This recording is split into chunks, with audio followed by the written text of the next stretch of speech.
पास्का तथा बेखमी रोटी के पर्व में 2 दिन रह गए थे। महायाजक और शास्त्री ईसा को छल से गिरफ्तार करने और मरवा देने का उपाय ढूंढ रहे थे। फिर भी वे कहते थे, पर्व के दिनों में नहीं, कहीं ऐसा ना हो कि जनता में हंगामा हो जाए।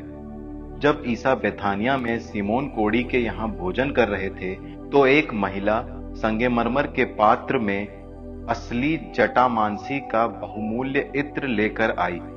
उसने पात्र तोड़कर ईसा के सिर पर इत्र उड़ेल दिया। इस पर कुछ लोग झुंझलाकर एक दूसरे से बोले, इत्र का ये अपव्यय क्यों?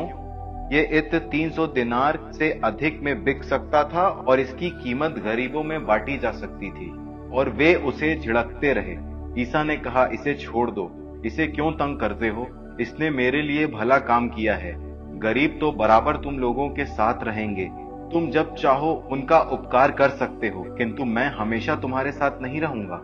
ये जो कुछ कर सकती थी, इसने कर दिया। इसने दफन की तैयारी में पहले ही मेरे शरीर पर इत्र लगाया। मैं तुम लोगों से ये कहता हूँ, सारे संसार में जहां कहीं सुसमाचार का प्रचार किया जाएगा, वहां इसकी स्मृति में इसके इस कार्य की भी चर्चा होगी।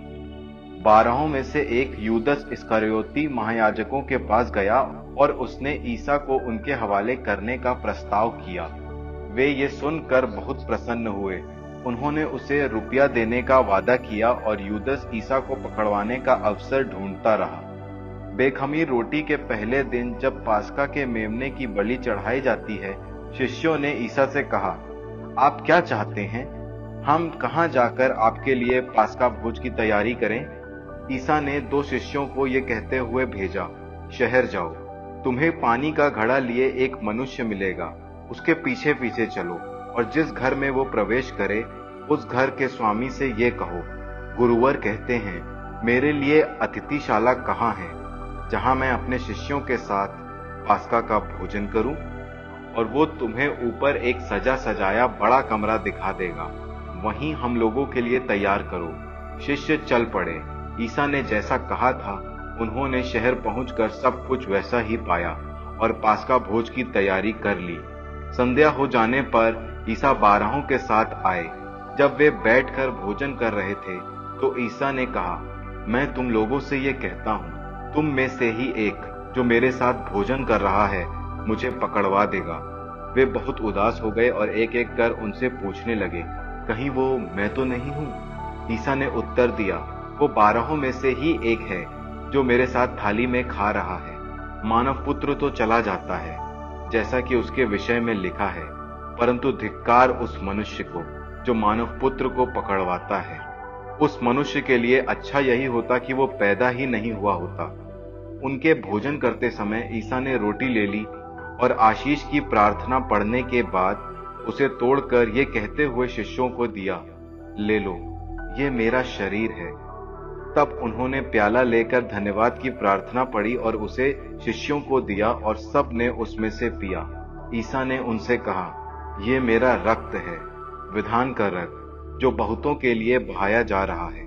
मैं तुमसे ये कहता हूं, जब तक मैं ईश्वर के राज्य में नवीन रस न पी लूं, तब तक मैं दाख का ये रस फिर नहीं पीऊंगा। भजन गाने के बाद वे जैतून पहाड़ चल दिए। ईसा ने उनसे कहा, तुम सब विचलित हो जाओगे, क्योंकि ये लिखा है, मैं चरवाहे को मारूंगा और भेड़ें तितर बितर हो जाएंगी। किंतु अपने पुनरुत्थान के बाद मैं तुम लोगों से पहले गलीलिया जाऊंगा। इस पर पेतरुस ने कहा, चाहे सभी विचलित हो जाएं, किंतु मैं विचलित नहीं होऊंगा। ईसा ने उत्तर दिया, मैं तुमसे ये कहता हूं, आज इसी रात को मुर्गे के 2 बार बांग देने से पहले ही तुम मुझे 3 बार अस्वीकार करोगे। किंतु वो और भी जोर से ये कहता जाता था, मुझे आपके साथ चाहे मरना ही क्यों ना पड़े, मैं आपको कभी अस्वीकार नहीं करूंगा। और सभी शिष्य यही कहते थे। वे गेत्सेमनी नामक बारी पहुंचे। ईसा ने अपने शिष्यों से कहा, तुम लोग यहां बैठे रहो, मैं तब तक प्रार्थना करूंगा। वे पेतरुस, याकूब और यूहन को अपने साथ ले गए। वे भयभीत तथा व्याकुल होने लगे और उनसे बोले, मेरी आत्मा इतनी उदास है कि मैं मरने को हूं। यहां ठहर जाओ और जागते रहो। वे कुछ आगे बढ़कर मुंह के बल गिर पड़े और ये प्रार्थना करते रहे कि यदि हो सके तो ये घड़ी उनसे टल जाए। उन्होंने कहा, अब्बा पिता, तेरे लिए सब कुछ संभव है, ये प्याला मुझसे हटा ले, फिर भी मेरी नहीं बल्कि तेरी ही इच्छा पूरी हो। तब वे अपने शिष्यों के पास गए और उन्हें सोया हुआ देखकर पेतरुस से बोले, सिमोन, सोते हो? क्या तुम घंटे भर भी मेरे साथ नहीं जाग सके? जागते रहो और प्रार्थना करते रहो, जिससे तुम परीक्षा में ना पड़ो। आत्मा तो तत्पर है, परंतु शरीर दुर्बल। और उन्होंने फिर जाकर उन्हीं शब्दों को दोहराते हुए प्रार्थना की। लौटने पर उन्होंने अपने शिष्यों को फिर सोया हुआ पाया, क्योंकि उनकी आंखें भारी थी। वे नहीं जानते थे कि क्या उत्तर दें। ईसा जब तीसरी बार अपने शिष्यों के पास आए तो उन्होंने उनसे कहा, अब तक सो रहे हो? अब तक आराम कर रहे हो? बस वो घड़ी आ गई है। देखो, मानव पुत्र पापियों के हवाले कर दिया जाएगा। उठो, हम चलें, मेरा विश्वासघाती निकट आ गया है। ईसा ये कह ही रहे थे कि 12 में से एक यूदस आ गया।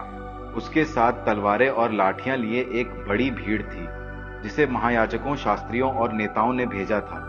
विश्वासघाती ने उन्हें यह कहते हुए संकेत दिया था, मैं जिसका चुम्बन करूं वही है, उसी को पकड़ना और सावधानी से ले जाना। उसने सीधे ईसा के पास आकर कहा, गुरुवर, और उनका चुम्बन किया। तब लोगों ने ईसा को पकड़कर गिरफ्तार कर लिया। इस पर ईसा के साथियों में से एक ने अपनी तलवार खींच ली और प्रधान याजक के नौकर पर चलाकर उसका कान उड़ा दिया। ईसा ने भीड़ से कहा, क्या तुम लोग मुझे डाकू समझते हो, जो तलवारें और लाठियां लेकर मुझे पकड़ने आए हो? मैं तो प्रतिदिन तुम्हारे सामने मंदिर में शिक्षा दिया करता था, फिर भी तुमने मुझे गिरफ्तार नहीं किया। ये इसलिए हो रहा है कि धर्म ग्रंथ में जो लिखा है वो पूरा हो जाए। तब सभी शिष्य ईसा को छोड़कर भाग गए। एक युवक अपने नंगे बदन पर चादर ओढ़े ईसा के पीछे हो लिया। भीड़ ने उसे पकड़ लिया, किंतु वो चादर छोड़कर नंगा ही भाग गया। वे ईसा को प्रधान याजक के यहाँ ले गए। सभी महायाजक, नेता और शास्त्री इकट्ठे हो गए थे। पेतरुस कुछ दूरी पर ईसा के पीछे पीछे चला। वो प्रधान याजक के महल पहुंचकर अंदर गया और नौकरों के साथ बैठा हुआ आग तापता रहा। महायाजक और सारी महासभा ईसा को मरवा डालने के उद्देश्य से उनके विरुद्ध गवाही खोज रही थी, परंतु वो मिली नहीं। बहुत से लोगों ने तो उनके विरुद्ध झूठी गवाही दी, किंतु उनके बयान मेल नहीं खाते थे। तब कुछ लोग उठ खड़े हो गए और उन्होंने ये कहते हुए उनके विरुद्ध झूठी गवाही दी, हमने इस व्यक्ति को ऐसा कहते सुना, मैं हाथ का बनाया हुआ ये मंदिर ढा दूंगा और 3 दिनों के अंदर एक दूसरा खड़ा करूंगा, जो हाथ का बनाया हुआ नहीं होगा। किंतु इसके विषय में भी उनके बयान मेल नहीं खाते थे। तब प्रधान याजक ने सभा के बीच में खड़ा होकर ईसा से पूछा, ये लोग तुम्हारे विरुद्ध जो गवाही दे रहे हैं, क्या इसका कोई उत्तर तुम्हारे पास नहीं है? परंतु ईसा मौन रहे और उत्तर में एक शब्द भी नहीं बोले। इसके बाद प्रधान याजक ने ईसा से पूछा, क्या तुम मसीह परम स्तुत्य के पुत्र हो? ईसा ने उत्तर दिया, मैं वही हूँ।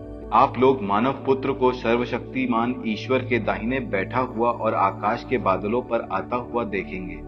इस पर महायाजक ने अपने वस्त्र फाड़कर कहा, अब हमें गवाहों की जरूरत ही क्या है? आप लोगों ने तो ईश निंदा सुनी है। आप लोगों का क्या विचार है? और सबका निर्णय यह हुआ कि ईसा प्राण दंड के योग्य हैं। तब कुछ लोग उन पर थूकने लगे और उनकी आंखों पर पट्टी बांधकर यह कहते हुए उन्हें घूंसे मारने लगे, यदि तू नबी है तो बता, तुझे किसने मारा? नौकर भी उन्हें थप्पड़ मारते थे। पेतरुस उस समय नीचे प्रांगण में था।